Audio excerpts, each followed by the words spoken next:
내가 또 말하노니 유업을 이을 자가 모든 것의 주인이나 어렸을 동안에는 종과 다름이 없어서 그 아버지가 정한 때까지 후견인과 청지기 아래에 있나니 이와 같이 우리도 어렸을 때에 이 세상의 초등 학문 가운데 있어서 종노릇하였더니 때가 차매 하나님이 그 아들을 보내사 여자에게서 나게 하시고 율법 아래 나게 하신 것은 율법 아래 있는 자들을 속량하시고 우리로 아들의 명분을 얻게 하려 하심이라. 너희가 아들이므로 하나님이 그 아들의 영을 우리 마음 가운데 보내사 아빠 아버지라 부르게 하셨느니라. 그러므로 네가 이후로는 종이 아니요 아들이니 아들이면 하나님으로 말미암아 유업을 받을 자니라. 아멘. 오늘날 부모에게도 자녀에 대하여서 법적 권한이 있습니다. 이것을 일컬어서 친권이라고 하지요. 자녀를 지배하고 또 자녀를 보호하는 입장일 뿐만 아니라 양육하고 후원하며 또한 지지하여 주는 역할, 이것이 법적으로 부모의 의무이자 책무라고 이렇게 명시가 되어 있는 것을 볼 수 있습니다. 근데 여기에 대하여서 성경에서도 부모의 권한과 의무, 책무에 대해서 이야기하고 있고요. 또 사도 바울과 초대교회 사람들이 살고 있었던 이 고대 로마 사회에서도 가장의 권한에 대하여서 법적으로 규정을 하고 있었다는 사실입니다. 가장의 권한, 파트리아 포테스타스라고 하는 것이 무엇이었느냐? 간단하게 몇 가지를 살펴보자면요, 징계권이라는 것이 있었습니다. 그 자녀에 대하여서 혹은 그 가장으로서 그 가솔들에게 혹은 그 권속들에게 징계를 내릴 수 있다라고 하는 것입니다. 체벌을 가할 수가 있었고, 만일에 그 가정에 대하여서 혹은 그 가문에 대하여서 심각한 해를 가하는 일을 행하였다. 그럼 그 가솔이나 혹은 그 자녀에 대하여서 거의 죽음에 해당하는 그와 같은 징계를 내릴 수 있는 권리, 오늘날 우리가 생각할 땐 굉장히 과하지요. 하지만은 이 고대 로마 법에는 그러한 권한들이 규정이 되어 있었다고 하는 것이죠. 또 두 번째로 자녀나 노예를 물건처럼 취급하고 심한 경우에는 사거나 팔 수 있는 그와 같은 법적 권한도 명시되어 있었다고 하는 것입니다. 자녀를 판다라고 생각을, 이게 우리 오늘날 생각하기 어렵잖아요. 근데 법적으로 그와 같은 권한이 있었다라고 하는 것이죠. 그리고 마치 노예와도 같이 자녀나 노예를 팔았다가 다시 사들이는 것, 이것을 속량한다고 하죠. 그 같은 속량할 수 있는 권한이 있었다라고 하는 것입니다. 또 한 가지 권한이 있었는데 그것은 자녀나 노예 혹은 그 가솔들, 권속들에 대하여서 해방시켜 줄 수 있는 권한이 있었다라고 하는 것입니다. 노예가 너무나도 충직하고 충성된 그와 같은 종이 있었다.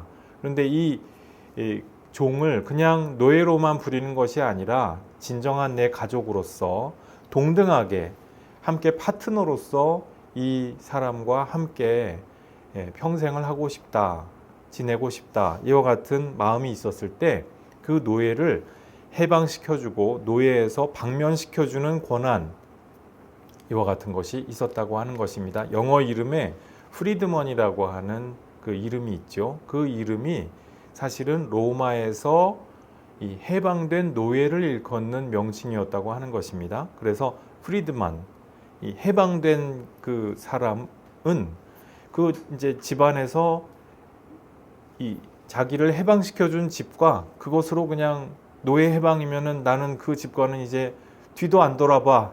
나는 그 집에 대하여서는 쳐다보지도 않을 거야. 이것이 아니고 그렇게 이제 해방된 그 노예 출신 자유인은 그 자유민으로서 계속해서 즐겁고 행복한 관계를 갖게 된다고 하는 것이죠. 이것이 이제 고대 로마 사회에서 가장의 권한에 따른 그 가장의 권한을 행사해서 해방된 노예의 모습이었다고 하는 것인데요. 그리고 마지막으로 어떤 것이 있었을까요? 나와 피가 섞이지 않은 아이일지라고 할지라도 그 아이를 내가 속량해서 나의 식구로서, 그냥 식구가 아니라 내 친족과도 같은 내 아들이자 딸로서 맞아들이는, 입양할 수 있는 그와 같은 권능이 가장에게 있었다라고 하는 것입니다. 오늘 본문 말씀의 배경이 바로 이 가장의 권한에 얽혀 있는 이 그 배경인데요. 우리가 이것이 가장의 권한이라고 하는 것이 오늘날 우리 현대인들에게는 얼른 와닿지 않는 부분들이 있기 때문에 우리가 이 배경을 먼저 숙지를 하고 있을 필요가 있겠죠. 이 자녀의 상태라고 하는 것이 고대 사회에서 어떤 것이었는지 우리가 본문 말씀을 통하여서 우리가 한번 살펴볼 필요가 있겠습니다. 첫 번째로 자녀의 상태는 어떤 상태입니까? 너무나도 당연한 것이죠. 그 집안의 가문의 모든 유업을 이을 자 아니겠습니까? 모든 것들의 주인이죠. 이것은 너무나도 당연한 것인데, 그런데 어렸을 때에는 그 어렸을 때에 있는 모든 것들은 그 아이의 것이 아니라는 거예요. 1절 말씀해 보니까 어렸을 때는 종과 다름이 없다 그랬어요. 그 법적인 신분 자체에 어떠한 구속력도 없습니다. 오늘날 그 어떤 재벌의 아이라고 해서 또는 유력 기득권자의 어떤 아이라고 해서 기득권자와 똑같이 너도 똑같아 그러면서 어떤 범법 행위를 해도 다 무죄 방면되고 그런 일들을 우리가 보지 않습니까? 우리가 이것은 사실은 고대인들보다도 못한 것이죠. 오늘날 우리 그와 같은 불의가 행해지는 것을 보면서 저 사람들은 금수저로 태어났으니까, 다이아몬드 수저로 났으니까 어쩔 수 없는 거야. 어쩔 수 없는 것이 아니죠. 원래는 그렇게 하는 것이 바른 것은 아니라는 것입니다. 어렸을 때는 종이나 노예와 다름없는 그와 같은 연약하고 그리고 아무것도 보장되어 있지 않은 법적 상태, 이것이 원래 고대 로마 사회에서는 당연한 것으로 여겨졌다라고 하는 것입니다. 이 아이는 노예와 노예와도 같은 상태에 놓여 있으면서 후견인 혹은 청지기의 도움을 받으면서 그들에게 훈육을 받으면서 교육을 받으면서 있도록 그렇게 되어 있었다. 이것이 2절 말씀을 보니까 알 수가 있습니다. 이 가장이 모든 것들을 다 책임지고 가르칠 수가 없죠. 한 가문의 대가족의 그 가장쯤 된다고 한다면 바빠서 그 아이한테 매달릴 수 있는 시간이 적지 않겠어요? 오늘날 우리 핵가족 시대를 살아가는 우리에게 있어서는 얼른 이것이 납득이 되지 않을 수도 있는데, 당시에는 대가족 사회를 살아가는 그 집안의 가장에게는 후견인이나 청지기가 이 아이를 맡아서 그의 교육을 담당하는 것은 너무나도 당연한 것이었다고 하는 것입니다. 그런데 이 상황이 계속되느냐 아니었다고 하는 거예요. 이 아버지 가장이 정한 때에 법적인 책임을 다할 수 있을 만한 역량이 되고 또 그와 같이 준비가 되었다고 여겨졌을 때 그 집안의 아버지가 인정을 하면은 그때는 이제 비로소 주인과 동등한 권한과 자격을 부여받을 수가 있게 된다. 이것이 바로 그 한 집안의 자녀의 상태였다고 하는 것이죠. 근데 사도 바울이 이 말씀을 왜 하느냐? 갈라디아서 4장에서 왜 이 말씀을 꺼내느냐?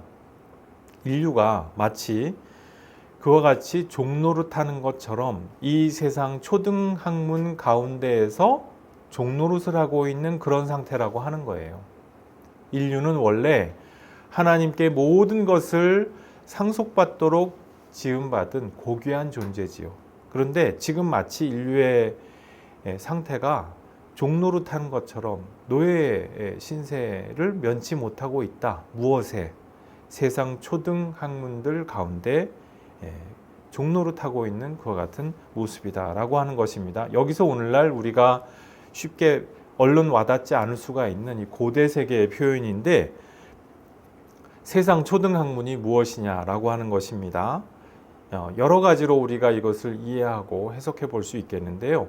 우선 우리 고대 그리스 사회에서 세상에 구성 원소, 4대 구성 원소가 있었다라고 우리가 얘기 듣지 않았습니까? 물과 불과 또 바람과 또 하나가 뭐죠?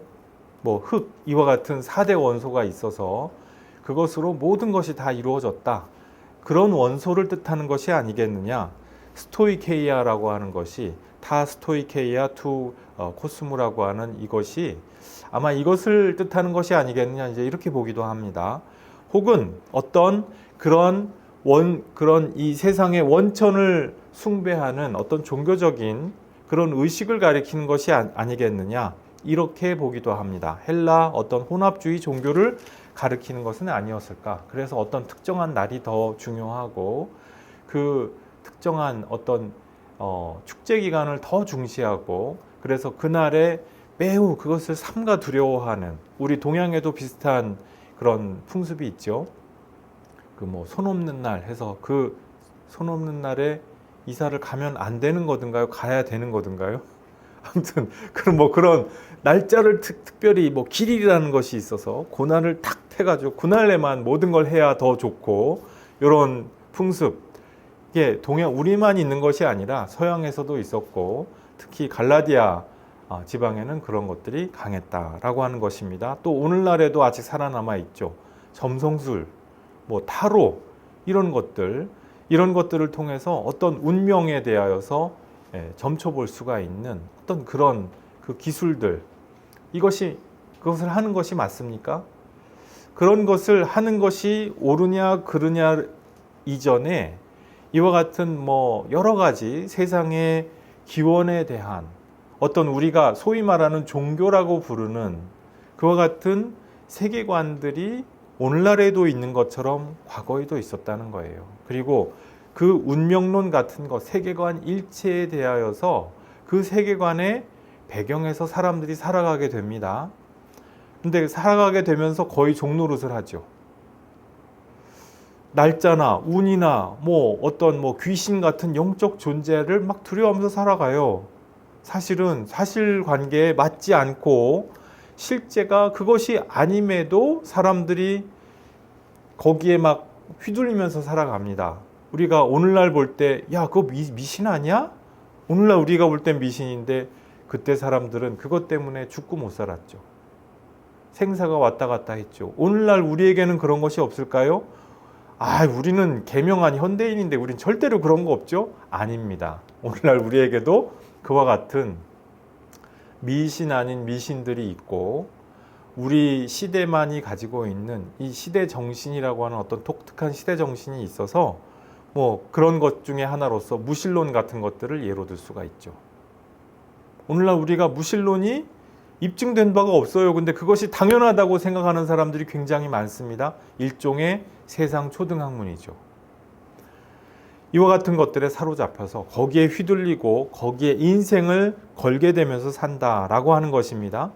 그런데 오늘 본문 말씀에 보니까 인류가 성인이 되고 어른이 되면 이와 같은 세상 초등학문의 지배로부터는 벗어나게 되더라 라는 것입니다. 그 종노릇하는 데에서 독립하게 되는 것이 마땅하고, 그렇게 되는 것이 인간의 진정한 운명이라고 하는 것이죠. 오늘날 우리 세상이 얼마나 성인이 되었을까요? 보네퍼라고 하는 독일의 유명한 신학자가 있습니다. 이 목사님, 유명한 목사님이고, 정말 그 40대의 젊은 창창한 나이에 그 천재적인 신학 천재라고들 했거든요. 그랬는데 40대에 이 그 나치에 의해서 독일이 잠식되는 것을 보고 그 분연이 일어나서 히틀러 암살 조직에 가담했다가 그만 이것이 발각돼서 2차 세계대전이 종전되기 얼마 전에 나치의 보복을 당해서 형장의 이슬로 아깝게 순교하고만 그와 같은 목사님인데, 이제 이분이 그 순교하기 얼마 전에 남긴 그 서신집이 있습니다. 비더슈탄트 운트 에어게붕이라고, 저항과 복종이라고 하는 그 이름으로 그 목중 서신집이라고도 번역을 하기도 하고요. 이제 거기서 이제 목사님이 이 신학 연구를 많은 자료를 다 가지고 검증을 해가면서 하게 되거든요. 근데 옥중에서 그럴 수가 없잖아요. 그러니까 막 떠오르는 생각들을 급하게 이렇게 형장의 이슬로 사라지기 직전까지 막 급하게 기록한 기록들이 이제 이 옥중서신이거든요. 거기에 나오는 표현입니다. 이 세상은 이제 성인된 세계다. 세상은 더 이상 하나님을 부르지 않으면서 살아가는 성인된 성인이 되었다. 뭐 이런 표현이 나옵니다. 근데 이제 이것이 굉장한 그 사람들한테 큰 파장을 일으키고, 그리고 사람들한테 이제 정신적인 영적인 충격을 주었던 것이죠. 그래서 이제 뭐 세속화 신학, 심지어는 뭐 신의 죽음의 신학, 이런 그 한 시대를 풍미하는 신학이 나왔죠. 보네포 목사님이 이것을 만든 것은 아니고 이제 그 보네포의 후예들이 이 구절에 충격을 받아가지고 이제 세속화 신학, 뭐 신의 죽음의 신학, 이런 것을 이야기하게 되었는데, 이 개명한 문명 시대에 달에 인간이 막 착륙을 하고 우주에 우주선을 보내는 이 발달된 이 현대 시대에 그 신이라고 하는 어떤 신화적인 그런 존재를 부르는 것이 맞느냐? 아니라는 거예요. 이제 이분들의 말에 따르면. 그럼 그분들의 말에 대해서, 그분들의 주장에 대해서 우리는 어떻게 생각해야 맞을까요? 제가 볼 때에는, 제 견해는 이렇습니다. 저는 동의하기가 어렵다는 거예요. 현대가 성인된 세계냐? 아니라는 것이죠. 신을 믿지 않는다고 해서, 기술 문명이 발달하고 물질 문명이 그 어떤 시대보다 더 발달했다고 해서 20세기 혹은 그것보다 훨씬 더 발전한 현재 21세기가 성인된 세계냐? 그럴 수 없다는 거예요. 제가 볼 때는 오히려 이 현대 세계가, 현대 사회가 오히려 중2병 세계가 아니냐. 하나님께 반항하고 하나님은 없다고 외쳐 그렇게 대드는 그런 세상이 되지 않았느냐.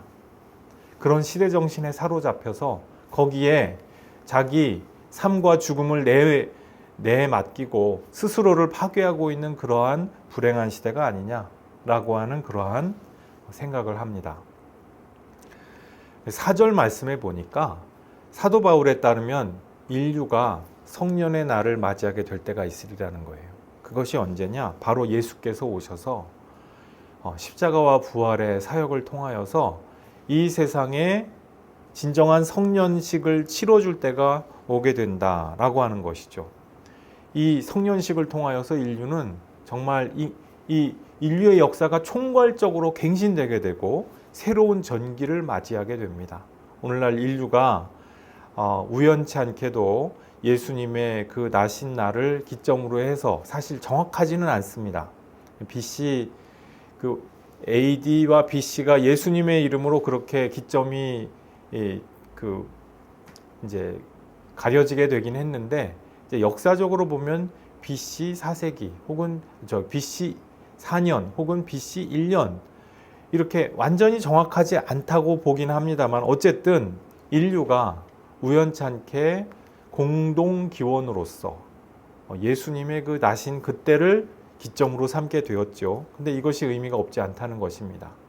뭐 서력 기원이라는 그것뿐만이 아니라 인간에게 정말 총괄적인 갱신이 일어나는 새로운 전기였다라고 하는 것이에요. 예수께서 우리 가운데 오셔서 어떤 일을 하셨습니까? 율법 아래에서 유년기와 청소년기를 거쳐 나가셨죠. 이것이 누가복음, 오늘 복음서 말씀으로 봉독했던 누가복음 2장 22절 이하에 나와 있는 말씀 아니겠습니까? 그러니까 율법 아래에서 모든 인류가 종노릇합니다. 율법이나 혹은 세상 초등학문이나 이 땅에 있는 여러 가지 종교적, 비종교적 세계관 아래에서 거기에 초등학문에 종노릇하면서 거기에 지배되면서 살아가죠. 근데 인류를 속량하시고 진정한 어른으로 만들어 주시기 위하여서 예수께서 십자가와 부활이라고 하는 그 성년식을 치러 주셨어요. 그리고 이 십자가와 부활을 통하여서 인류에게 진정한 그 성년이 되는, 어른이 되는 열쇠를 주셨어요. 그래서 하나님 자녀의 신분을 얻도록 그렇게 하는 그 길을 열어주셨다 이것입니다. 이것이 5절 말씀이죠. 우리 인류가 마치 종로를 타도록 내어 던진 바 된 것과도 같아요. 그래서 세상의 온갖 초등 학문의 영향력 아래에서 자기 생사가 오가고 자기 인생이 저당 잡히게 되죠. 그런데 그것은 행복한 상태가 아닙니다. 하나님께서 인류를 이대로 내버려 두지 아니하시고 때가 참에 때가 이름에 우리 모두를 하나님의 자녀로서 고귀한 신분으로서 다시 회복시켜 주시고자 하나님의 독생자를 우리에게 보내주셨다는 것입니다. 그리고 그 독생자의 사역을 통하여서 우리가 예수님의 그 십자가와 부활 사역을 통하여서 우리가 하나님의 영광된 자녀로서 본래 우리가 덧입었어야 할 그 하나님의 유업을, 하나님 나라의 유업을 받는 바로 그 자격을 부여받게 되었다라고 하는 것입니다. 자, 우리 그리스도인들은 바로 이 성인된 새 인류의 일원이 된 사람들입니다. 제가요? 우리가요? 우리 이렇게 생각할 수 있습니다. 아니, 우리 아직 모자란 게 많잖아요. 부족한 게 많잖아요. 그렇지 않습니까? 우리에게 아주 흠도 많고 문제도 많고 얼룩도 많아요. 근데 제가요? 사도 바울에 따르면 이 성인된 새 인류의 특징이 있다라고 하는 것이죠. 6절, 7절 말씀이 그것입니다. 바로 아들의 영이 우리 가운데 임함으로 말미암아 하나님 자녀의 마음을 갖게 되었다라고 하는 것입니다. 자녀와 노예의 차이점이 뭐가 있어요? 노예는요, 감히 쳐다볼 수가 없어요. 주인을 감히 쳐다보지 못해요. 한번 잘못 봤다가 너 왜 째려봐? 그날 어떻게 됩니까? 우리 옛날 조선시대식으로 하면 멍석말이 하는 거예요. 그날 다른 종들이 와가지고 얘를 네가 감히 우리 주인 어르신을 감히 그러면서 그렇게 되죠. 그렇게 멍석말이 하는 것이 대단한 잘못이 있어서가 아니라, 오늘날 우리 관점에서 볼 때 대단한 잘못이 있어서가 아니라 말투가 이상했다고, 눈길 한번 잘못 마주쳤다고 멍석말이를 당하는 거예요. 저런 몹쓸종은 단단히 밟아놔야 된다. 또 아버지를 아버지라고 부르지 못하죠. 우리 홍길동전에서 홍길동의 비애가 그것 아니었습니까? 심지어 자기 자식이에요. 근데 서자라는 이유만으로, 정실에게서 나지 못한 그 여종의 아들이라는 그 이유만으로 이 홍길동이 자기 아버지를 아빠라고 부를 수가 없었어요. 그렇지 않습니까? 노예의 신분이 바로 그것이죠. 그런데 아들의 영이 임했다라고 하는 것은 무엇입니까? 우리가 자녀의 마음을 갖게 되었다라고 하는 것입니다. 우리가 하나님 아버지를 대할 때 우러러 보되 감히 눈 한 번 제대로 맞출 수가 없는, 두려워하기만 하는 그런 노예의 정신 상태로 하나님 앞에 나아가느냐 아니라는 거예요. 이제 우리는 하나님이 두렵고 무서운 분이나, 그러나 우리의 아버지이시기 때문에, 우리의 어버이가 되시기 때문에 우리가 아빠라고 천진스럽게 순진하게 해맑게 부를 수가 있는 그 상태가 되었다라고 하는 것이죠. 애들이 아빠 엄마한테 엄마마마 아바마마 그러면서 뭐 이렇게 말씀 하나 할 때도 아바마마 전상서 뭐 이러면서 막 기체우양만강하시오며 평안하시옵니, 뭐 우리 이렇게 얘기합니까? 아니죠. 아빠 엄마 나 이거 줘. 그러면서 사는 것이 부모 자식 관계죠. 아이의 마음이죠. 그런데 하나님 아버지께서 우리에게 이것을 주셨다라고 하는 것입니다. 우리가 하나님께 간구드릴 때 우리의 마음은 어떤 것입니까? 어떠하여야 합니까?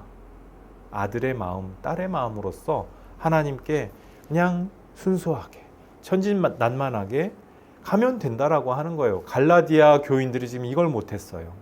그렇기 때문에 사도 바울이 너무나도 큰 충격을 느끼면서, 그리고 분노하여서 이 갈라디아서를 시작하였다, 이렇게 제가 말씀드리지 않습니까? 바로 그것이죠. 우리에게는 아들의 영이 임했기 때문에 구약 시대 때처럼 마치 노예라도 된 것처럼 그렇게 이렇게 설설 기면서 알아서 기는 그런 모습 필요 없다는 거예요. 우리가 예배 드릴 때 막 딱딱하게 빳빳하게 굳어가지고 이거 안 하면 내가 팔이 떨어져 나갈 거야, 목이 떨어져 나가. 그것은 하나님 아버지를 섬기는 두려워하고 우러러보는 그 자녀의 모습이 아니라고 하는 것이죠. 검색어를 입력하세요. www라고 하는 드라마가 있습니다. 굉장히 잘 만든 드라마인데요. 이번 주에 굉장히 억울한 일을 당한 유명 연예인이 있죠. 이선균 씨. 너무나도 정말 답답하고 억울한 일이죠. 특정 기득권자의 그 허물을 덮어보겠다고 이와 같이 악한 일을 행한 것인데, 악한 일을 행해서 한 사람을 함정에 빠뜨리고 그 함정에 빠뜨린 것을 가지고 한 사람이 죽게 만드는 이런 억울한 일이 일어나고 말았는데, 그 가정 가운데 하나님의 위로와 평안이 함께 하시기를 기원을 합니다. 근데 이 이성균 씨의 부인 되는 전예진 씨가 여기 출연하는데요. 박가경이라고 하는 캐릭터로 이 전예진 씨가 출연을 합니다. 근데 이 박가경이라고 하는 캐릭터가 어떤 캐릭터냐면은 재벌가의 며느리로 시집을 갑니다. 정략 결혼을 하게 되는데 그 정략 결혼하기 전에 처녀 시절만 해도 이 친부모 댁이 좀 잘 나갔던 집인가 봐요. 뭐 배터리 사업하면서 이렇게 잘 나갔던 집이었던 것 같은데, 어떤 이유에서인가 이제 쫄딱 망하고 그 정략 결혼한 뒤에 그 집안이 이제 너무 차이가 심하게 나는 집안이 돼버렸어요. 그래서 시댁에 그 이제 드라마상 대사의 표현에 따르면은 시댁의 개 노릇을 하게 되는 이제 이러한 상황이 된 것이죠. 근데 친부모가, 친엄마, 친아빠가 이 박가경이라고 하는 자기 딸에 대해서 귀한 딸 아니겠어요? 공부도 잘하고 영리하고 착하고 정의로운 딸인데, 근데 자기들의 이익과 욕심 때문에 이 딸을 그 시댁의 개 노릇을 하게끔 내버려 둡니다. 그래서 일종의 적대적 공생관계 같은 것이 되어버렸어요.